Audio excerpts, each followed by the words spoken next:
Hello and welcome to Daily Prayer with for and from St Catherine's at the end of a week in which we've been looking at the story of St Paul, and we're beginning to get into the meat of that story.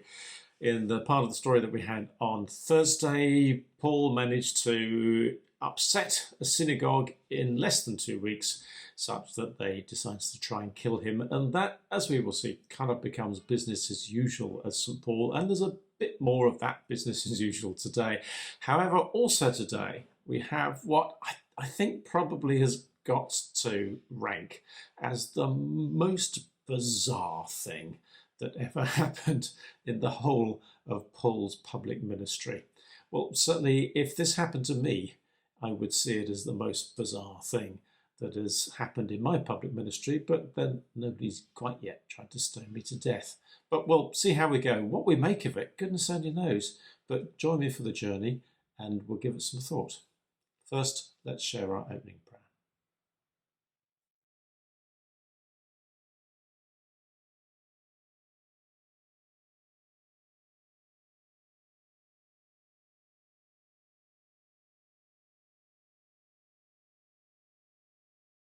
And so on to our reading, which today comes from Acts chapter 14.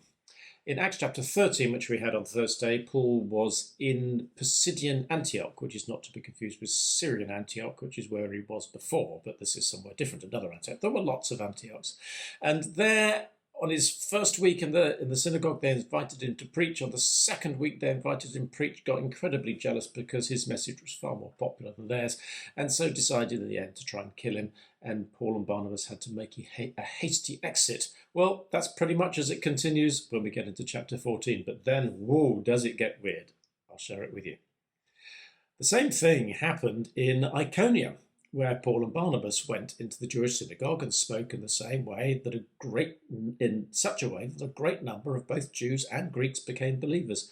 But the believing Jews stirred up the Gentiles and poisoned their minds against the brothers. So they remained for a long time speaking boldly for the Lord, who testified to the word of his grace by granting signs and wonders to be done through him. But the residents of the city were divided. Some sided with the Jews, some sided with the apostles, and when an attempt was made by both Jews and Gentiles with their rulers to maltreat them and to stone them, the apostles learnt of it and fled to Lystra and Derbe, cities of Lycaonia, and to the surrounding country. And there they proclaimed the good news. In Lystra, there was a man sitting who could not use his feet and had never walked, for he'd been crippled from birth. And he listened to Paul as he was speaking, and Paul, looking at him intently and seeing that he had faith to be healed, said in a loud voice, "Stand upright on your feet." And the man sprang up and began to walk. When the crowd saw what Paul had done, they shouted in the Lycaonian language, "The gods have come down on us in human form." And Barnabas they called Zeus, and Paul they called Hermes, because he was the chief speaker. And the priest of Zeus, whose temple was just outside the city, brought oxen and garlands to the gates, and he and the crowds wanted to offer sacrifice. But the apostles Barnabas and Paul heard of it. They tore their clothes and rushed into the crowd, shouting, "Friends, why are you doing this? We're mortals just like you, and we bring you good news that you should turn from these worthless things to the living God, who made the heaven and the earth and the sea and all that is in them. In past generations, he has allowed all the nations to follow their own ways, yet he has not left himself without a witness in doing good, giving you rains from heaven and fruitful seasons, and filling you with food and your hearts with joy." Even with these words, they scarcely restrained the crowds from offering sacrifice to them. But Jews came there from Antioch and Iconium and won over the crowds, and they stoned Paul and dragged him out of the city, supposing he was dead. But when the disciples surrounded him, he got up and went into the city, and the next day he and Barnabas went to Derbe. There's an awful lot going on in that passage. There's a few things I'm not really going to touch on. I'm not really going to touch on Paul's capacity for upsetting people. That's something we'll have plenty of opportunity to look at in the coming weeks and months. Neither do I want to get caught up at this point on the dynamic that's going on between the apostles and the Jews. But to say, we've got to be really careful not to fall into an anti-Semitic trap of just seeing the Jews as the baddies. That is not the case here. Paul was a Jew. Paul was a passionate Jewish believer to the end of his life, and he would hate it to think that we used any of his story to become anti-Semitic. The bit that I want to focus on is this man, this beggar, this lame man in the crowd who Paul notices. There's an awful lot going on, but Paul notices this man sat on the floor, one assumes begging, and realizing not just that he's a dirty beggar, not at all, but realizing that here is a man that God is doing something in. Here is a man who has responded to God. Here is a man who has faith faith that changes things. And Paul sees that and he responds to it, and he realizes that God is wanting to heal this man, and indeed God does. And in that, Paul is absolutely spot on, down the line, following the example of Jesus. That's how Jesus went about his business. That's how Jesus went out into the world. He went out into the world looking for the person that God was moving in, that God was working through. Even if that person was a beggar, even if that person was seriously handicapped, even if that person was a hated tax collector, Jesus consistently managed to see the person who God was working through. And that is what we can learn from. That is something that I need to learn to do. And I'm not very good at it, but it comes from prayer. It comes from going about into the world with our spiritual eyes and ears wide open to what God is doing around us.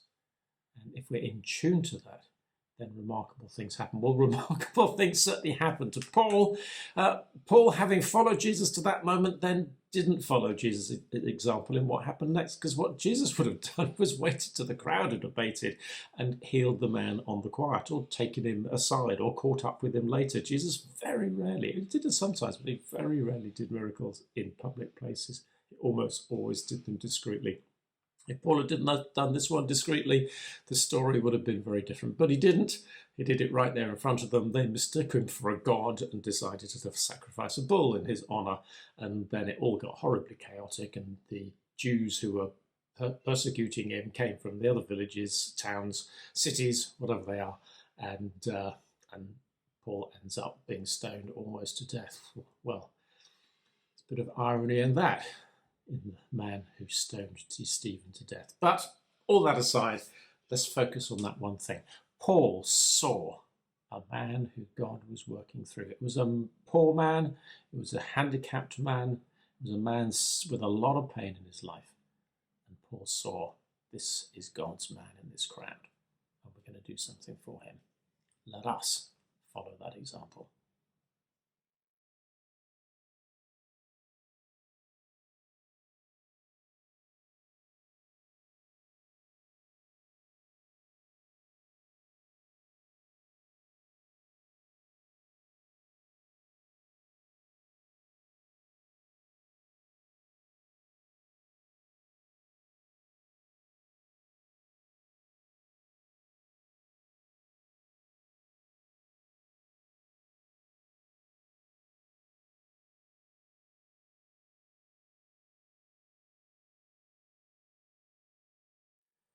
What I noted in this story is that Paul, like Jesus, had this remarkable ability to see what it was that God was doing, and therefore to respond to that. So not coming to God with prayers which are, dear God, this is what I think you should be doing, but praying in such a way that we are responding to what God is already doing.